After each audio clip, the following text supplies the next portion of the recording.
हम banging of road in presence of friction detail में study करने जा रहे हैं। ओके, इससे पहले हमने banging of road on smooth road part 1 वाली वीडियो में अपलोड कर दिया। आप प्लीज ये देखने से पहले वो लेक्चर देख के आइए ताकि ये वाला आपको बहुत अच्छे से समझेगा। ओके, तो शुरू करते हैं आज के इस टॉपिक को। So before starting this topic, आज हम कुछ चीजें फिर से रिकॉल करते हैं। पहली चीज कि कोई भी ऑब्जेक्ट को टर्न लेने के लिए, एक सर्कुलर टर्न लेने के लिए अगर कोई फोर्स लगता है तो वो है हमारा सेंट्रीपिटल फोर्स। अंदर की तरफ खिंचाव हो रहता है तो वो है हमारा सेंट्रीपिटल फोर्स के कारण आता है। तो वैसे ही कोई भी अगर व्हीकल एक सर्कुलर पाथ में जा रहा है तो उसे अंदर की तरफ खींच के रखने के लिए, पाथ कंप्लीट करने के लिए इसके ऊपर भी सेंट्रीपिटल फोर्स लगता है। ओके, तो ये एक चीज। दूसरी चीज हमने पढ़ी थी साइक्लिस्ट।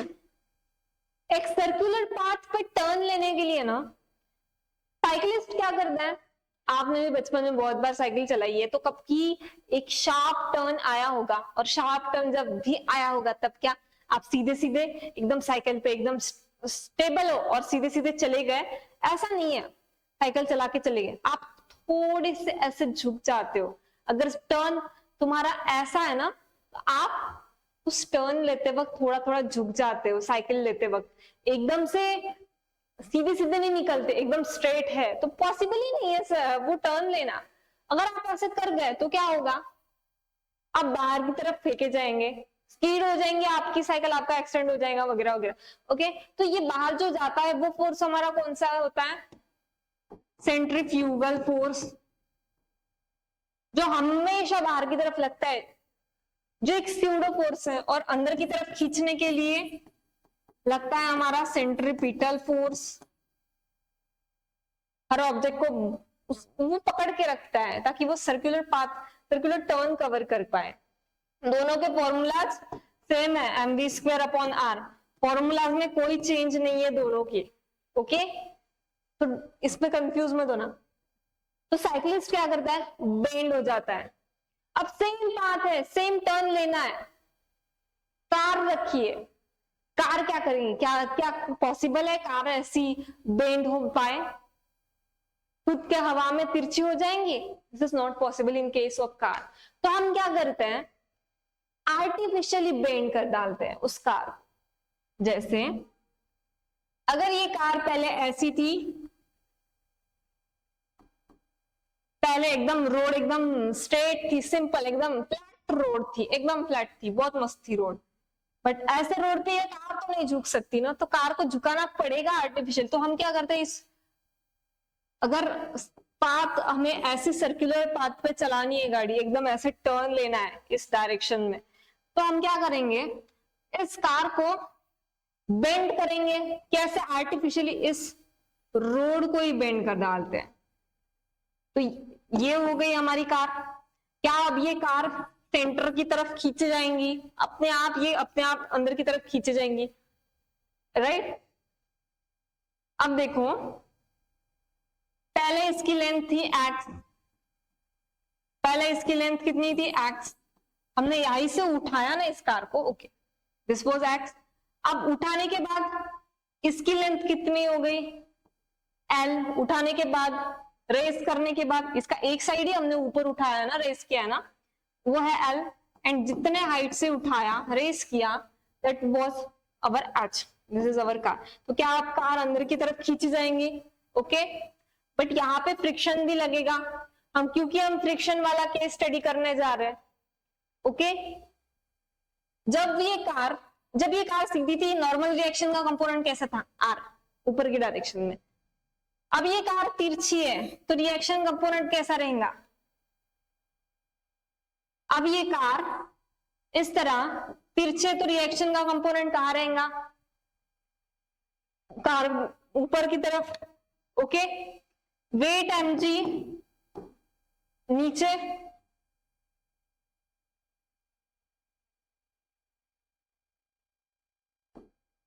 वेट mg हमारा रहेगा नीचे,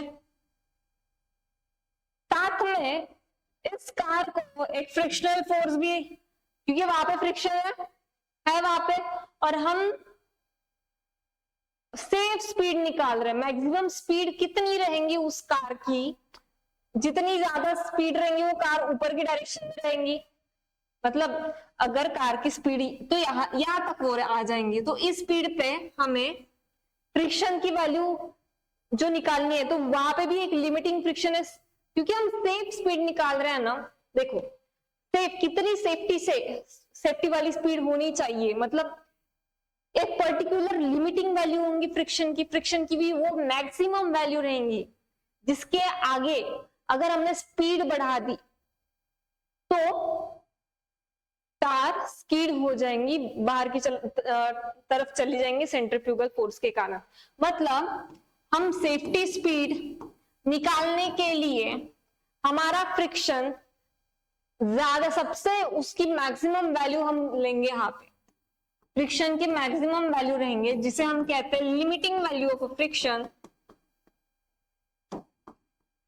फ्रिक्शन की limiting value that is our, जिसे हम कहते हैं limiting friction. Okay, critical value लेंगे उसकी स्पीड, क्योंकि हमें एक पर्टिकुलर सेफ्टी स्पीड से जाना है। अगर उस सेफ्टी स्पीड को क्रॉस कर दिया तो क्या होगा, स्किड हो जाएंगी। उसी तरह फ्रिक्शन की उस सेफ्टी लिमिटिंग वैल्यू को क्रॉस किया तो क्या होगा, स्किड हो जाएंगे। सो सेफ्टी स्पीड निकालने के लिए हम लिमिटिंग फ्रिक्शन का यूज करेंगे। ओके, तो फ्रिक्शन हमारा इधर की तरफ ज्यादा स्पीड होगी, कार की अगर स्पीड ज्यादा रही तो कार उतनी ऊपर, जितनी ज्यादा कार की स्पीड, कार उतनी ऊपर जाएंगी। कार ऊपर गई तो इसका मतलब फ्रिक्शन नीचे की डायरेक्शन में। ओके, Vmax ज्यादा, फ्रिक्शन ज्यादा, फ्रिक्शन नीचे की डायरेक्शन में जाएगा। ओके, तो इस फ्रिक्शन इस डायरेक्शन में, वेट mg नीचे, नॉर्मल रिएक्शन आर ऊपर। इतने फोर्सेस आप अच्छे से समझ लो।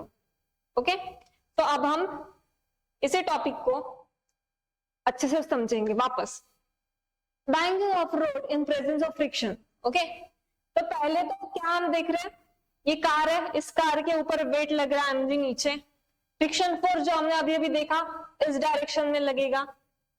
हाँ, नॉर्मल रिएक्शन का कंपोनेंट आर ऊपर। देखो ये एंगल थीटा बना रहा, जब हम किसी रोड को ऊपर उठाते हैं, एक पर्टिकुलर हाइट से उठाते हैं, तो क्या हम उसे ये भी कह सकते हैं कि उसे हम किसी पर्टिकुलर एंगल से भी उठा रहे हैं। इसी एंगल को उठाने की टेक्निक को या फिर हाइट को हम बोलते हैं बैंकिंग ऑफ रोड। इस रोड को हम बैंक करते हैं, मतलब एक पर्टिकुलर हाइट से और पर्टिकुलर थीटा से हम उसे ऊपर उठाते हैं। ओके, तो थीटा यहाँ पे this will be also theta geometry से। Okay, you by the geometry. तो ये थीटा, अब friction force makes an angle theta. देखो यहाँ पे थीटा बन गया आर कॉस थीटा, ये थीटा इसलिए ये theta R cos theta. Theta को लगे हमेशा कॉस थीटा रहता है, and this is R sine theta. अब फ्रिक्शन फोर्स के कैसे निकालेंगे कंपोनेंट, कैसे वो थीटा आया, देखिए अगर हम इस कार को डॉट लेते हैं तो वेट mg नीचे, हाँ हम एफबीडी निकालेंगे, हम यहाँ पे कंपोनेंट्स रिजॉल्व करेंगे। ओके, तो ऊपर लग रहा है इसके ऊपर R cos theta, this is our R, it is making an angle theta. Okay, this is R sine theta. हाँ, तो फ्रिक्शन कहां पे लग रहा था हमारा, नीचे की तरफ डाउनवर्ड डायरेक्शन में, दिस इज फ्रिक्शन। ओके, बराबर है। अब इस फ्रिक्शन के हम कंपोनेंट्स जब रिजॉल्व करेंगे,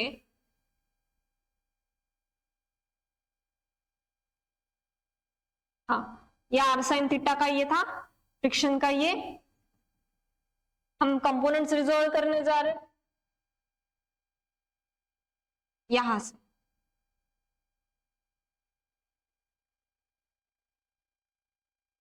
ये भी एक कंपोनेंट है फ्रिक्शन का, this is component of friction, red colour का पूरा। अब ये थीटा है, तो ये भी थीटा, ज्योमेट्री अल्टरनेट एंगल्स, ये थीटा तो ये भी थीटा, अल्टरनेट एंगल्स। ओके, तो थीटा को लग के यहाँ पे क्या आएगा, F cos theta,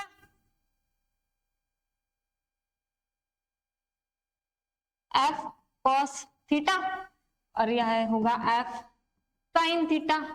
okay, centrifugal force कहाँ लगता है, m v square upon R, बाहर की डायरेक्शन में, राइट। तो ये आपको समझ में आया, आई होप। तो अब हम इक्वेट करते हैं। पहला हम वर्टिकल कंपोनेंट्स को इक्वेट करते हैं। क्या है, R cos theta F sine theta plus m g, R cos theta अकेला ऊपर के डायरेक्शन में, इसका मतलब R cos theta is equal to F sine theta plus m g. ये पहला इक्वेशन हमारा, देखो, राइट। हम इसे ही बाद में लिखते हैं आर कॉस, देखो R cos theta is equal to m g plus F sine theta.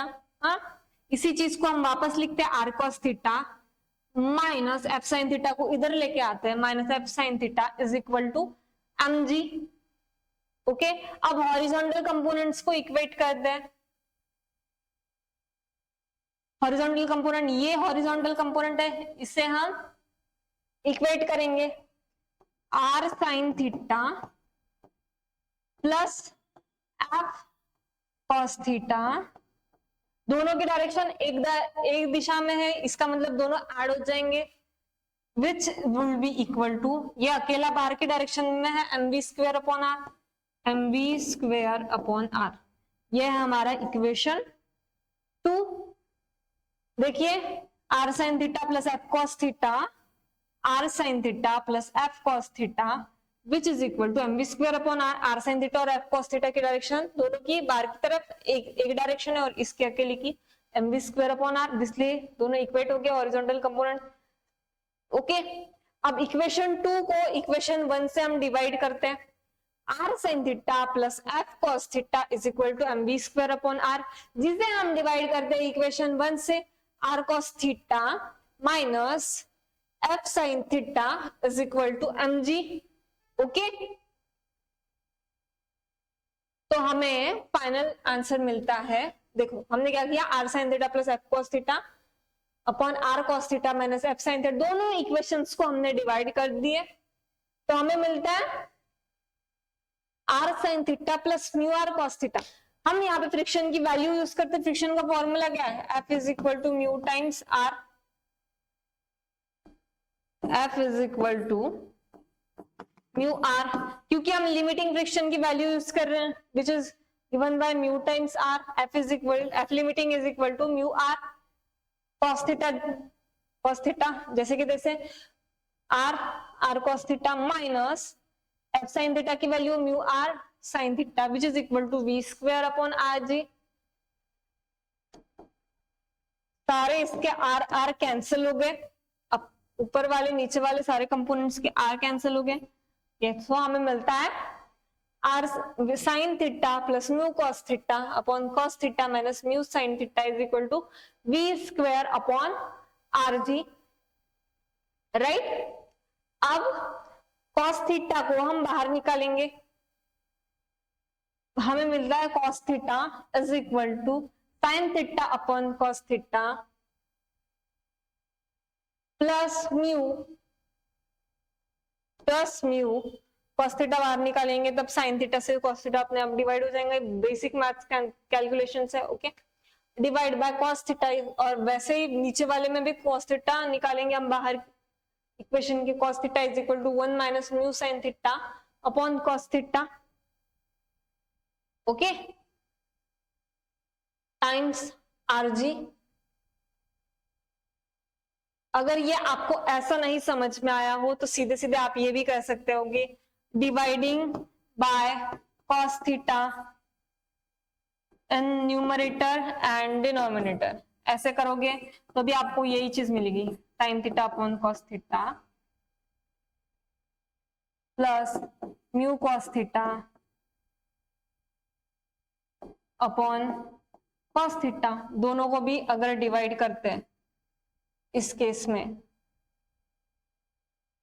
और अगर तो मिल जाती v square upon cos theta. तो आप ऐसे कर सकते हो, जगह कम पड़ रही है तो ये ऊपर वाला अगर देखते हैं, देखो कॉस थीटा को भी हम कॉस थीटा से डिवाइड कर देते हैं, तो v square upon R g upon cos theta. तो ये ना जगह कम पड़ रही है, बट आप समझ जाओ, अगर आपको ऐसे समझ में नहीं आए तो आप ना तीनों को भी न्यूमरेटर एंड डिनोमिनेटर को कॉस थीटा से डिवाइड करके आंसर निकाल सकते हो। ओके, यही आएगा, यही चीज आएगी। ओके, तो tan theta upon cos theta, tan theta होता है plus mu upon 1 minus mu tan theta, tan theta upon cos theta is equal to tan theta, यहाँ पे cos थीटा कैंसिल करके दिए, b square upon R g. Okay, तो ये condition हमारी आ गई जो हमने प्रीवियस लेक्चर में पढ़ी थी, जो हमने डायरेक्टली निकाली थी, और अभी हम उसका डेरिवेशन देखें। ओके, तो v safe is equal to, यहां से वेलोसिटी की वैल्यू निकालेंगे, safety speed which is equal to under root of mu plus tan theta upon 1 minus mu tan theta times rg। ये कब है? जब रोड के पास फ्रिक्शन हो, रोड फ्रिक्शनलेस नहीं होती है तब। This is our safety speed. Okay, अब इसी फॉर्मूला में स्मूथ रोड, अगर रोड स्मूथ रह गए तो सेफ्टी स्पीड कितनी होगी? देखो, इफ रोड इज स्मूथ, एकदम बहुत स्मूथ, बहुत आइडियल केस है, रियल लाइफ में पॉसिबल नहीं है फ्रिक्शनलेस रोड, बट एकदम आइडियल केस है, रोड स्मूथ है, म्यू इज इक्वल टू 0 रख दो, म्यू की value 0 tan theta upon 1 minus 0 tan theta. Okay, which is equal to V safe is क्या है at the end? V safe की value under root of R ji tan theta ही आई। Okay, safety speed under root of R ji tan theta, जो हमने previous lecture में देखा था कि स्मूथ फ्रिक्शनलेस रोड के लिए हमारा सेफ्टी स्पीड होता है इतना। फ्रिक्शन जैसे जैसे फ्रिक्शन की वैल्यूज आप डालते जाओगे, फ्रिक्शन कम रहा, डायरेक्टली वैल्यू डाल दो। ओके, जो कुछ भी कोएफिशिएंट ऑफ फ्रिक्शन की जो वैल्यू दी होंगी वो डाल दीजिए डायरेक्ट फॉर्मूला में, आपका आंसर आ जाएगा। ओके, आई होप कि आपको ये लेक्चर बहुत अच्छे से समझा हो। तो अगले लेक्चर में हम न्यूमेरिकल्स के बारे में पढ़ेंगे या फिर देखते हैं? अच्छा चलो देखते हैं हम कौन सा टॉपिक पढ़ेंगे। तो चलो मिलते हैं नेक्स्ट लेक्चर में।